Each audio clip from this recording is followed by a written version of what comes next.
इस्लामपुरात भरपूर वडापावची दुकान आहेत, पण त्यातला चांगला कुठला आहे ते आज आपण ट्राय करून बघायचा. पहिला ट्राय केला बस स्टॉपच्या बाहेरच असलेल्या माऊली वडापाव सेंटरला.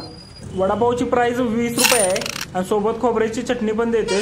वडापावची साईज 20 रुपयाच्या मानानं व्यवस्थित आहे. खोबऱ्याची चटणी जरा अजून चांगली झाली असती. सेकंड ट्राय केलं कामेर नाक्यावरील फेमस असलेल्या वडापाव सेंटरला. इथं गर्दी भरपूर होती. गेल्या गेल्या गरम वडापाव असा मिळतो. इथं वडापावची प्राइस 18 रुपये आहे आणि वडापाव चांगला आहे, पण ही खोबऱ्याची चटणी मला एवढी काही खास वाटली नाही.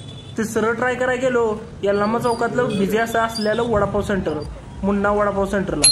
इथं भरपूर गर्दी होती. गेल्या गेल्या गरम वडापाव लगेच देतात. 10 रुपयाला वडापाव आहे, सोबत खोबऱ्याची चटणी पण मिळत्या आणि ही खोबऱ्याची चटणी मला आधीच्या दोन्हीपेक्षा चांगली वाटली. 10 रुपयाच्या मानानं वडापाव व्यवस्थित आहे आणि चांगला आहे. लास्टला ट्राय केलं RIT कॉलेज पासला फेमस असलेला वडापाव अनिकेत हॉटेलमधला. हा वडापाव 15ला आहे. ह्याच्यासोबत खोबऱ्याची चटणी येत नाही, बट विदाऊट खोबऱ्याची चटणीचा पण हा मस्त आहे. टेस्टला गुड आहे आणि सुपर्ब आहे. मला हा वडापाव चांगला वाटला अदर वडापावपेक्षा. तुम्ही एकदा येऊन नक्कीच ट्राय करा. इस्लामपूरकर तुम्हाला कोणता वडापाव आवडतो तो कमेंटमध्ये सांगा.